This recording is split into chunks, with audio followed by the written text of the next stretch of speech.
Crisis on Infinite Earths continues to surprise us with every single entry, and Part 3 continues to, if not meet, exceed our expectations. Akeem Lawanson here. Joining me to talk about the latest entry into the Crisis is Francesca and Luis. How are you guys?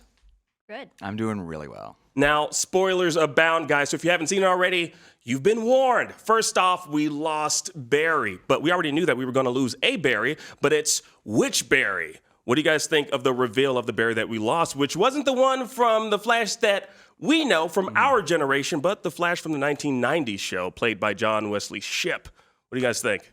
I think that was a good bait and switch. I think the last crossover at Elseworlds really did set up that it was going to be like this Barry because, it's like, why is he there? He's the only one from the previous show showing up. And, he's already had such a strong bond with this Barry that he's like, it's a good sacrifice for him. Mm-hmm. Yeah, I think it's a good redemption story for him, because when Elseworlds happened, his whole planet got destroyed, everybody died, he kind of failed. And then he was running this antimatter machine as well. And so this is a great way for him to redeem himself and to come back. So it doesn't feel too random. Absolutely. Happen, yeah. It's what's also funny about it is there's a time that took place between the original 90s show of The Flash. So it's nice to see what he's been doing all this time. He's just been running on a treadmill apparently, this entire time. But I just part of me is kind of infuriated with the Monitor though. Mm-hmm. Oh yeah. Because he could have easily said which Barry or which Flash. Yeah. He just said the Flash must die or Yeah. whatever he's. That's a terrible Monitor impression. I know. The Flash must die. Yeah. Like that was good. Yeah. That's how you do it. But I know when he said the Flash or Barry Allen must die, I was like, okay, this is a multiverse. There's gonna be another Barry or another Flash that's gonna die. I never thought that Barry Allen was this Barry Allen was gonna go. Yeah. Did you guys think that? I I just suspended my belief. I was like, I'll play along. And this current season of The Flash has been very effective in he's preparing the team, he's preparing us. But obviously there's still another half of a season to go. Right. Absolutely. It was pretty convincing, when he was going through all those different timelines and he was seeing if he was able to survive or not. And then he realized no, I'm gonna have to die. Yeah. Even looking at the first episode of Crisis on Infinite Earths, we saw Arrow die. We saw Ollie die. Now, that to me didn't feel finite. It didn't feel okay, yeah, he's done. He is done and he's just going to be dead for the rest of the Infinite Crisis? That doesn't make any sense to me. So how do we have Ollie come back? Well, it kind of makes sense, right? Why not just, go to purgatory, which I thought was kind of weird. That they use the, what do you call that? The pit. The Lazarus pit. Yeah, the Lazarus pit. I was like, come on, really? How many times has this trope been used in not only DC shows, but just DC comics? All the time to bring someone back. How many times have they used that whole trope? They've used it twice, right? To bring back Thea and then Thea Sarah. and Sarah. Yeah. But Thea did go and, with Nyssa, or was it Talia? One of the Al Ghuls to just destroy a bunch of these Lazarus pits. But Constantine found the one. Yeah. Yeah. I'm still surprised that Sarah was cool with them doing that with Ollie. I know she finally turned. At first she was wasn't sold on it, and then she was like, okay, let's do it. But I don't know. It's very interesting that they took him to the Lazarus pit. Yeah, I guess that's a great segue into my next point here, which is our thoughts on Ollie potentially becoming Spectre. Well, not potentially. We know that he will be Spectre because he accepted the invitation, and because the thing that we know, if you're a comic book fan, comic book nerd, I'm gonna even say, you know that the Spectre has two weaknesses. He needs a host, needs a body to be hosted in, and magic. And, well, we got an empty vessel in Ollie, so makes sense. What do you guys think about Arrow donning another green hood?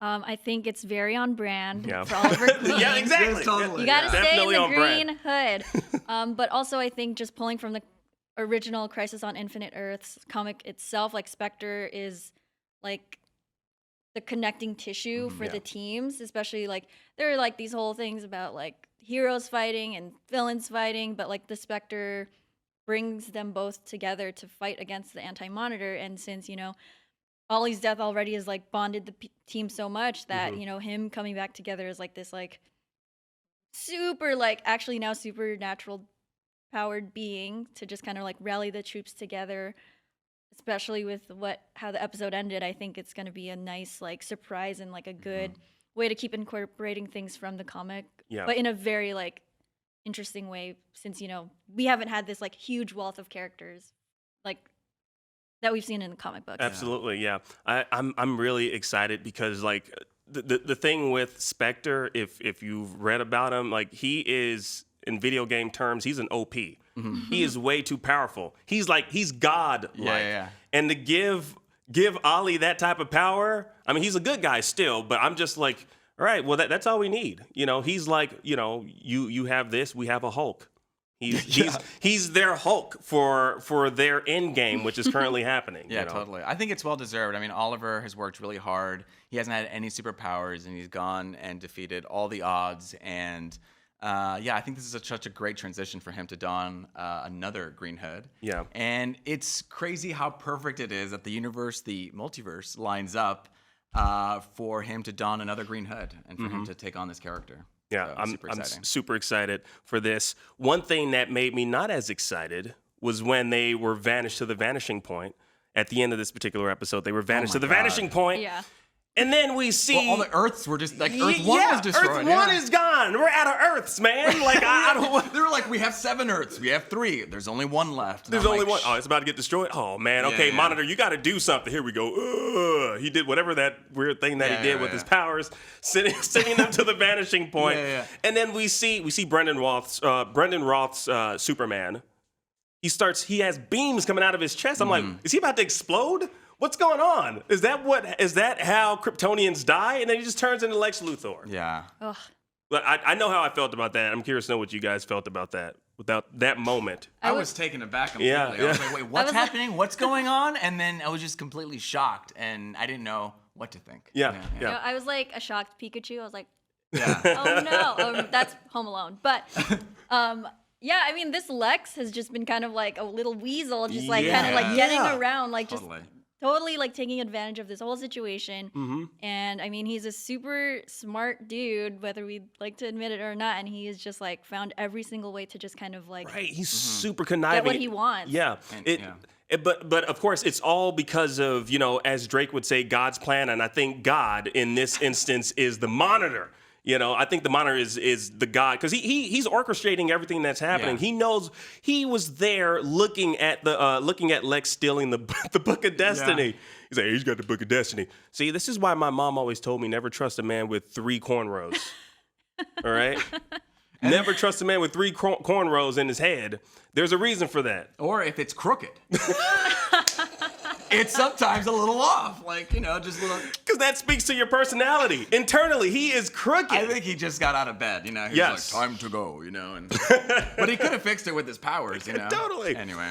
So this is like what? This is the final episode For this year. for this year. So do we have any predictions? Well, I think Yeah. with Oliver becoming Spectre, that is not the prediction. That is a fact. He will become the Spectre somehow, somewhere. His soul has been taken by this cosmic being. This Spectre has, kind of like avoided this total destruction.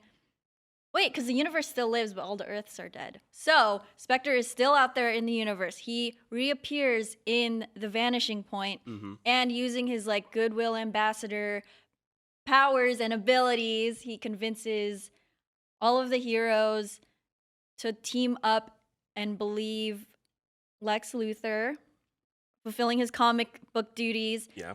And because the next episode, well, both coming back in January, it's going to be the Legends episode and then the Arrow episode. Back to back. It's going to be the Legends episode, and I'm thinking that because the Legends are the only show to have gone to the Vanishing Point, and it's like canon in their show, that maybe Sarah is gonna like remember some like secret, like weapons or like She's the Paragon of Destiny. She's the Paragon of Destiny. Yeah. It leading all the way back to the Vanishing Point and finding a way out. You've putting given all this a their lot heads of thought. Yeah, no, Man. it's good. I That's haven't. crazy. I actually haven't read the comic, and I usually like watch all my comic book stuff. You know, that's how I really enjoy it. So I'm going into it completely not knowing anything. Yeah. And just taking every episode, I'm just shocked, and I don't know how to process it. Oh, You know. also, Here we go. also, We still got wait. More, More But wait, there's Legends. I love it. Legends is the best out of all of these. I will just say it right now. Legends is the best of all the CW shows.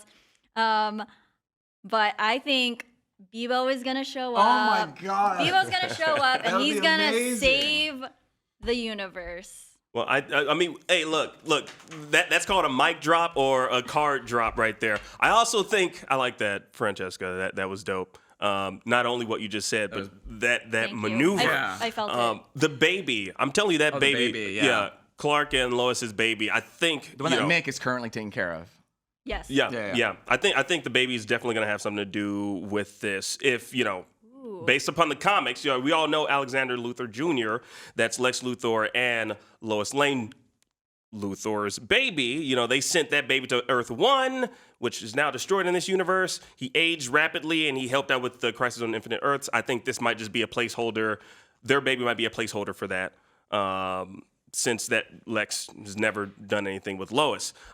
Just a few predictions now. Not predictions, that was a prediction. What I meant to say is Easter eggs from this particular episode.